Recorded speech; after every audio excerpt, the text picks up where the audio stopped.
Coucou, c'est Tata Nexia et bienvenue dans ce Tata vous t'aime auteur, le deuxième de cette famille. Vous avez déjà dû entendre, t'es quoi toi, architecte ou jardinier? Qu'est-ce donc? On va en discuter et on verra la semaine prochaine dans la famille édition les appels à texte, oui, enfin. En attendant, on retourne à la création et on façonne le générique.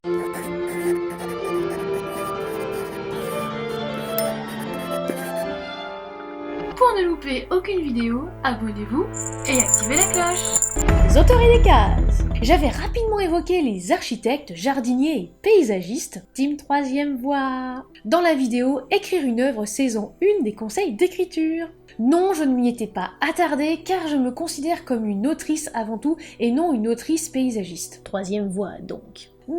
Mais vous avez été nombreuses et nombreux, à me demander une vidéo claire et précise sur ce sujet, donc je me suis dit, non, je vais pas la faire. Si, tu vas la faire. Et j'ai cédé parce qu'on m'a promis une raclette. Toutefois, restez jusqu'à la fin. D'où ça vient? Apparemment de George R.R. Martin, d'après le site Les Écritures en 2006. Alors oui, on peut dire que ça date un peu ou au contraire que c'est très récent.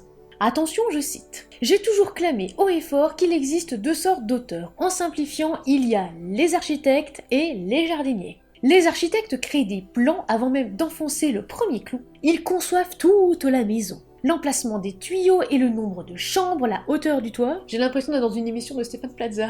Bref, les architectes ont tout prévu, contrairement aux jardiniers, lesquels estiment qu'il suffit de creuser un trou et semer la graine pour voir ce qui arrive. Dans le jargon anglophone, on retrouve souvent cette opposition avec les termes plotter, celui ou celle qui planifie, et poncer, celui ou celle qui fights by the seat of either pants. Oui, je sais, mon accent anglais est nul. En gros, c'est une expression qui signifie improviser au fil de l'eau. Bon, du coup, ceux et celles qui font un petit peu les deux, entre la planification et l'improvisation, sont considérés tantôt comme des jarditectes, ou des paysagistes, ou encore, pour moi, chez les Maridiens, les team 3e voie. Ne vous inquiétez pas, on va reprendre un peu plus en détail. Architecte, construisons. Architecte, c'est la méthode, donc méthodique. L'architecte va construire son histoire comme on construit une maison en partant de l'idée de base, étape par étape, pierre après pierre, en suivant justement un plan précis pour clarifier la structure du roman. Et quand l'architecte a tout en main, il n'y a plus qu'à rédiger. Les avantages. On sait où on va et on connaît souvent la fin, voire la longueur de l'ouvrage. Certains poussent jusqu'à par exemple estimer le nombre de pages chapitre.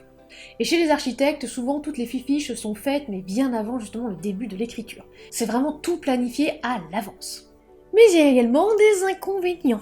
La procrastination. On peut perdre du temps à vouloir peaufiner ce qui est déjà écrit, chercher la perfection, et finalement ne pas avancer. Un petit peu comme si on se tirait une balle entre les orteils. Oui, je peux vous dire que ça fait mal. Et aussi, également, il y a certains architectes qui m'ont parlé aussi du refus un petit peu parfois de s'écouter qu'il faut des fois combattre.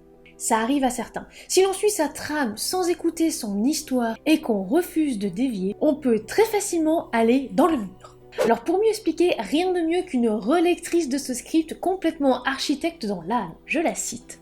La panique peut venir de on sort de sa trame, donc on ne suit pas son plan et ça ne fonctionne plus, d'où la panique. Alors soit on panique parce qu'on se rend compte que ce qu'on a prévu ne fonctionne pas, peut arriver. Si c'est ce cas, on s'en rend compte assez vite quand on revoit son plan et on rectifie le tir avant même de commencer à écrire, pour éviter la panique.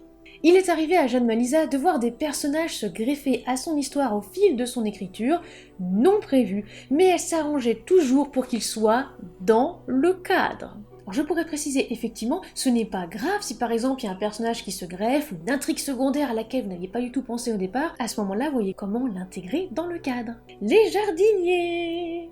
Improvisation complète. Le jardinier va poser la première lettre sans avoir l'idée de comment va se dérouler l'histoire, ni même parfois comment elle va finir. Alors très souvent aussi, j'en suis pas mal de témoignages du jardinier qui ne savait vraiment pas la fin avant effectivement qu'elle arrive d'elle-même, qu'elle s'impose d'elle-même. Le jardinier se laisse porter par l'histoire en ayant l'idée de base en tête et invente au fur et à mesure. Est-ce qu'il y a maintenant la place pour passer les tuyaux ou quoi? Ah oui, c'est pas grave, sinon on casse le carrelage. Il laisse ses personnages vivre par eux-mêmes au fil de l'écriture puis pose le point final. Et c'est à la suite de ce premier jet qu'il va vérifier si l'histoire tient la route et s'il n'y a pas d'incohérence majeure dans le récit. Bah oui, puisque contrairement à l'architecte qui avait vraiment tout planifié et qui avait vraiment relu son histoire et les intrigues ainsi que l'évolution des personnages en amont, le jardinier fait ça au fur et à mesure. L'histoire est très souvent organique, elle a poussé de manière naturelle, les personnages ont une bonne cohérence, il y a aussi pas mal de spontanéité. Si les jardiniers se prennent tout autant la tête que les architectes sur les textes, ils ont souvent un rapport plus spontané avec l'écriture et leurs histoires. On écrit, on se laisse porter. Mais il y a également des petits inconvénients. On peut parfois se perdre dans son histoire et se retrouver face à un mur, sans savoir comment on est arrivé là et aussi comment s'en sortir. Certains jardiniers m'ont aussi parlé parfois de quelques oublis et finalement des fois ils ont été obligés de faire des fiches à côté en plein milieu justement de l'écriture pour ne pas être perdus. Pourquoi ? Tout simplement parce que la mémoire humaine est faillible.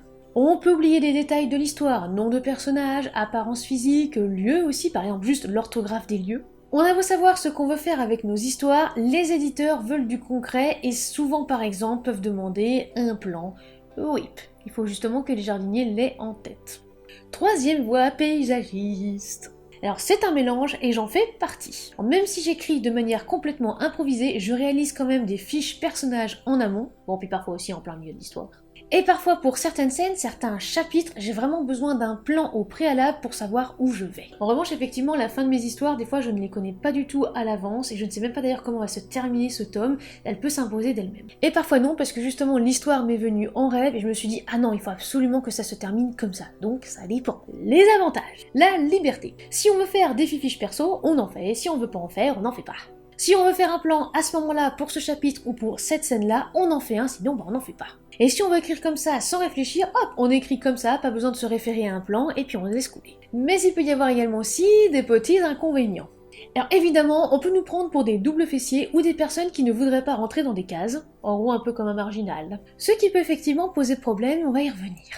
À quoi ça sert ?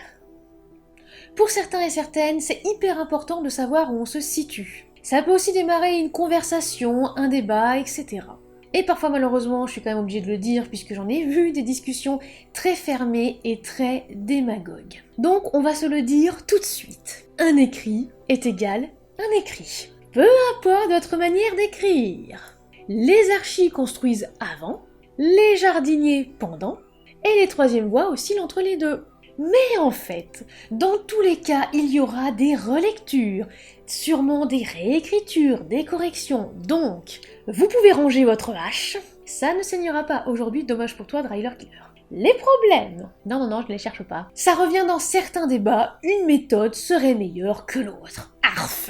Les jardiniers affirmeront qu'un plan bride tout, qu'on doit laisser la plume ou on doit nous guider dans la création, tandis que les architectes diront que sans plan, on ne peut pas créer une histoire cohérente. Restons zen. So, qu'est-ce qui est mieux ? Roulement de tambour. Y a pas de mieux, c'est juste différent. Alors pourquoi vous insistez ? Gravez-vous ça dans votre plume intérieure. Alors j'ai quand même lu dans un article, être un architecte est très à la mode dans les communautés d'écriture.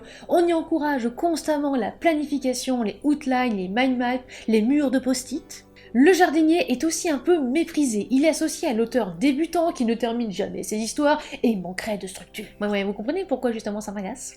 En réalité, un n'est pas meilleur que l'autre. En effet, si Brandon Sanderson a avoué être un planeur, Stephen King est quant à lui un pantseur réputé. Or, cela n'a influencé ni sa productivité, ni sa capacité à écrire des romans de qualité. Et oui, il y a plein d'autres exemples, mais je vais éviter l'effet catalogue. Donc, merci de ne pas pendre de guillotiner les gens. Pourquoi des cases ? Alors, grande question, mais plus psychologique pour le coup. Alors, je ne juge personne, ne vous inquiétez pas. Je pense que certains auteurs et certaines autrices ont besoin pour se rassurer d'appartenir à un groupe, donc de se ranger dans une case. Peut-être pour le confort ou autre chose, donc nos soucis. Ça ne m'a jamais posé problème quand par exemple il y a un auteur ou une autrice qui m'a parlé de ses soucis, soit parce qu'il était jardinier, soit parce qu'elle était architecte, ou encore un petit peu un mélange des deux et qu'elle ne savait pas où se placer. Après, je trouve ça dommage, car du coup, en fait, on a tendance un petit peu à diviser. Comme si, justement, il y avait des différences entre les auteurs, alors que la seule différence, en fait, c'est votre style et votre patte, ce que vous apportez, justement, au récit. Là, oui, on est tous uniques. Ceux qui ne rentrent pas dans une case, hein, par exemple, moi, parce que je suis entre les deux, du coup, on a inventé un autre terme, un mélange des deux, donc le terme paysagiste, pour les méridiens, la troisième voie, etc. Du coup, peut-être pour ne pas se sentir rejeté, puisque il y avait d'un côté les architectes, de l'autre les jardiniers, on va faire un petit pont justement comme les auteurs hybrides, pour se faire coucou, se serrer la main, se faire des grands câlins. Pas très Covid-friendly, je sais. Donc, faites ce que vous voulez. Mais par pitié, n'imposez rien aux autres, ne divisez pas, n'excluez pas aussi que ce soit de vos forums ou même de vos Discord. Oui, parce qu'on m'en a rapporté aussi des pas mal. Juste parce que tiens, cet auteur-là il est jardinier, donc non, on va pas autoriser à rentrer dans le Discord parce qu'il n'y a que des architectes qui savent écrire. Ah ah. Ouais, ça c'est effectivement le genre de choses qui peut m'agacer. Alors je pense qu'on l'a justement dit deux relecteurs de ce script que c'est aussi peut-être une question de feeling. Chacun fait absolument comme il le sent, mais surtout là où il est à l'aise pour écrire, peu importe les cases en fait. Jardinier, architecte, troisième voie, voire paysagiste, archi-jardin, jardinec, ouais, elles sont pas mal aussi celles-là. Hein. Ah bah les cases en fait. Cassez-moi tout ça! Soyez libre d'écrire comme vous respirez en fait. Vous avez envie de faire un plan, faites votre plan. Vous avez envie d'arracher votre plan et de dire adieu plan, et adieu plan. Vous avez envie d'écrire complètement au feeling et puis d'un seul coup vous vous dites non, ce serait peut-être bien que je fasse des fiches personnages, mais oh mon dieu, mais qu'est-ce qui va se passer justement, je ne suis plus un jardinier. C'est pas grave, on respire, on prend sur soi, vous vous mettez beaucoup de pression, je le sais, mais il faut prendre un petit peu soin de vous.